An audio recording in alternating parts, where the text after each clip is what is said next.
as your underlying energy. And yeah, you know, tens, completions of cycles, we know all that. But have a look at this guy. He's carrying this burden. So there's a lot on you, right? And this might be, you know, you're overburdened with commitments, responsibilities. This can apply to anything. If it's a relationship, it's become a burden. It might be that you're left holding the baby, the other person's gallivanting around and you're having to do everything. In work, in business, it's a huge weight on you.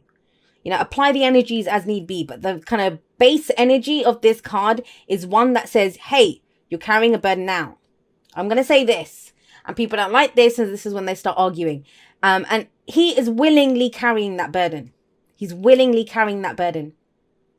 Now, he might not have an option. You know, he might turn around and say, what choice do I have? These are all the ones that I have. I can't just leave them here. I have to get them home. Yes, he might have to get them home. But he could do something else with them. He doesn't have to carry them the way he is. He could split them into two. He could have 5 under one arm, 5 under the other. It might be, he could at least see where he's going, right? Right now, he's kind of bent over trying to get them home. When we get to the 10 of Wands, sometimes it can be, you know, we started off that cycle with the Ace of Wands, enthusiastic, passionate, inspired. We're going to make the most out of this. And it kind of feels like it's the end of the project, or it's at that place where you've lost that whole kind of excitement or passion for whatever you're doing has gone. And it's just a weight. It's just a burden. But, Virgo, there's a sense of you coming out swinging in this. Why do I say that? Because we have the 7 of Wands coming up at the heart of your reading. 7 of Wands is where you stand your ground. No more, not taking this shit anymore. And I think I said this last time for you guys. I don't know if you guys got this, but I've said this before. My Virgo sister, she always sees this as Gandalf, you know, you will not pass. That's the kind of energy of this, that no more, not taking this, you're not getting past this, you're not having what's mine. Yes, it's defensive energy. And yes, it can feel like stuff's coming at us from every angle.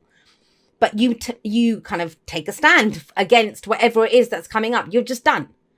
There's very much an energy of, I'm done with this. I'm not putting up with this crap anymore. Now, I kind of get the sense that, have a look, we have the sun coming up as a past energy, right? And the sun is, whatever it is, it kind of, when I was saying about the Ace of Wands here, that you started this so enthusiastic, so passionate, so I'm going to do this, I'm going to achieve this. You saw the potential clearly. You saw the potential clearly. And you're Virgo. You know, if you saw the potential, you saw it. Because you're very discerning. You see all the details of this. And you saw a way forward. But it's not going to plan, is it, Virgo? And I kind of feel like it's because you're taking on more than your fair share. That's what I'm getting here. Whatever's at the heart of the reading, that's what the focus is on. That's what everything revolves around. And it's not about just being good old Virgo shouldering the burden. This is about taking a stand. What is it that you want out of this situation? This is that warrior spirit card. I always see that with the 7 of Wands. Where, yeah, you know, stuff might be coming at us, but we're going to take a stand. And this guy, he always has the higher ground. So there's nothing to show that you won't succeed at this. Now, the other thing I want to say to you is, whenever the sun and the star show up in a spread together, for me, that is about a rising star. That's the spotlight, and that's your star is rising, right? That's what this can be. So it almost feels as if this might be the week. If you've been working hard at something, I don't know, you make videos, you write a blog, even in your job, you've been working really hard for a promotion or trying to get through something, whatever it is. It kind of feels like this is the week where you're noticed. You're recognized for what it is that you've been doing. Like I said, your star is rising here. So that's a kind of side message that kind of comes through. Whenever I see these two together, I like to add that here. But this feels like enough is enough. That's what this week is. Enough is enough. Now, that can go a couple of ways. Sometimes when we kind of lose our shit like that, we can, you know, it's Wands. When you're tired, when you're exhausted, when you've been doing all of this, any kind of anything from anyone, like, you know, a perceived criticism or whatever, it can be the straw that, you know, breaks the camel's back. That's the last thing that you need. And it's like you can come out swinging. But for others of you, it's going to be taking a very decisive stand. I'm not doing this anymore. You need to take your fair share of this, whatever, delegate the responsibilities. But those kind of themes come out when I see the 10 of Wands and the 7 of Wands. Now, we do have the star coming up in the present, and this is the hope that comes from a new beginning. Yes, that cycle completed. It's time to put this down. Whether that's getting other people to help you, whatever it is. But with the star coming up here, the most important part of the star is that, first of all, there are so many stars in the night sky. You pick the star that's yours. That's your wish. That's your dream. When we are in this kind of defensive energy, when we are carrying all of this, it can be very difficult to see the path where he literally can't see what's ahead of him, to see a path forward, let alone come up with something new, right? It can be very difficult, but it feels like this week you do. Now, from that new beginning, that's where the hope is restored, that I can go in a different direction. Or, the star is also a helping hand, which I think a lot of you would not scoff at right now, carrying all of this. You have kind of double Aquarius energy coming in here. So some of you might be dealing with Aquarius or an air sign, Gemini, Libra, Aquarius, right? But it doesn't have to be. The signs don't own the cards. They just lend their characteristics. So remember that. But I kind of feel for you guys, this is about finding a new star, going for it. What's your dream? What's your wish? The star, it's the major arcana version of the Nine of Cups. So the Nine of Cups is the wish card, your heart's desire. And this kind of amplifies that.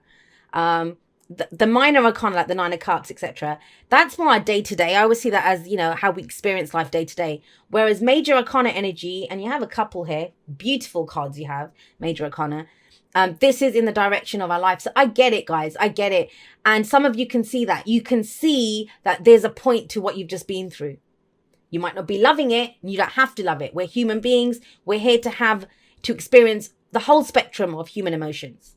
And you're tired and you're exhausted and you've been at this and you've been alone shouldering this burden. Even if everyone else has been doing it, only we know the burden that we carry ourselves, right? But out of this, there is something to be hopeful for. Now, the kind of downside of the star, and every card has a downside, right? The downside of the star is that we can look at the star and think it's too far away.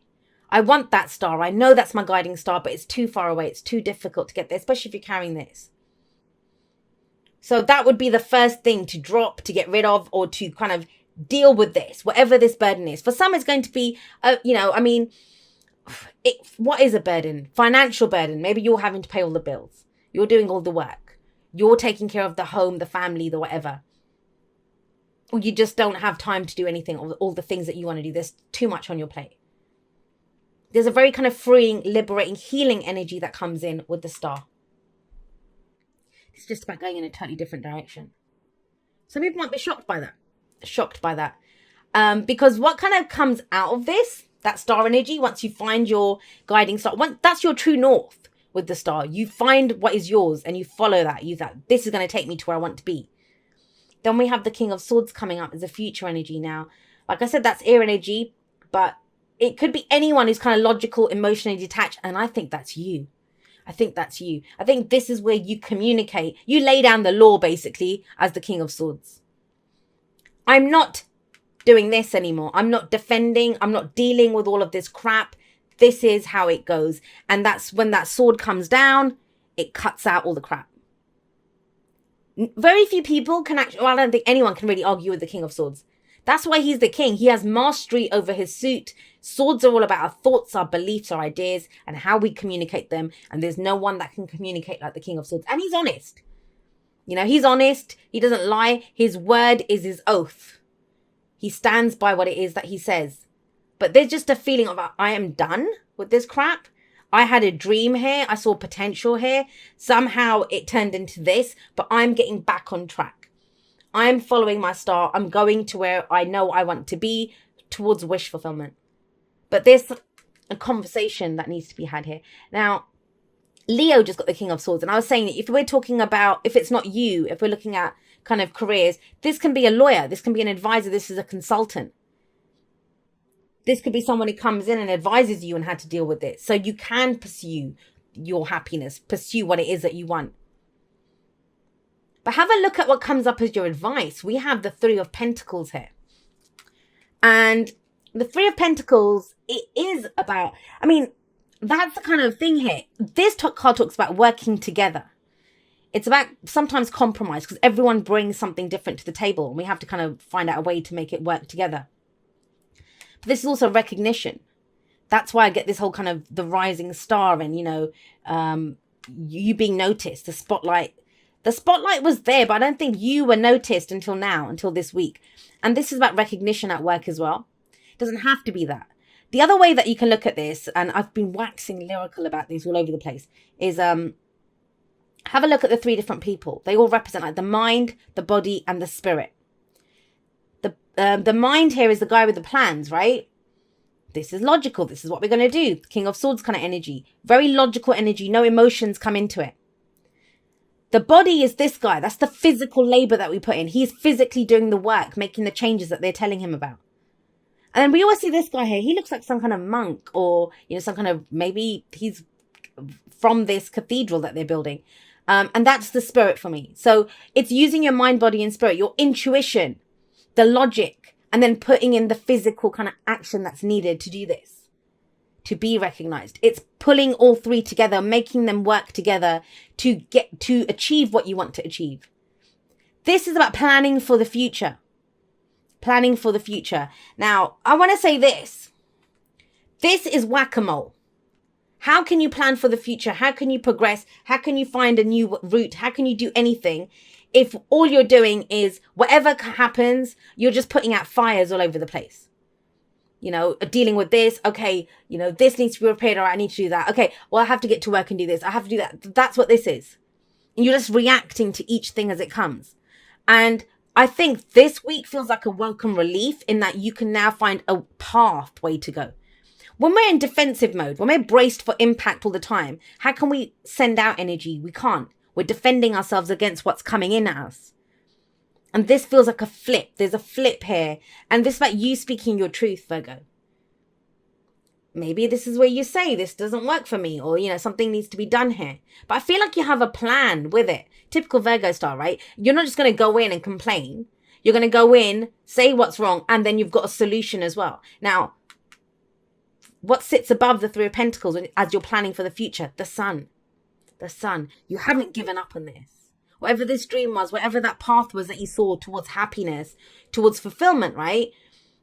That's what is kind you still want that. You've not given up on this dream, which is amazing. You see a new path to it. I see that. A new path to what it is that you want to go. And, you might come into it this week. And this is going to go up later on today. This is Monday that I'm recording this. You might come in, look at this and think, I can't even imagine any of this happening. All I can see right now is this. But you can't see anything right now because you've got 10 wands. That burden is there. This is the week where there's a solution to this and you can go forward. You can think up new ideas. You can do all of that kind of stuff. You can come up with a plan for the future. Because right now, like I said, all you're doing is defending. And that is no way to live. That is exhausting. And yeah, it zaps you of hope and energy when you're stuck in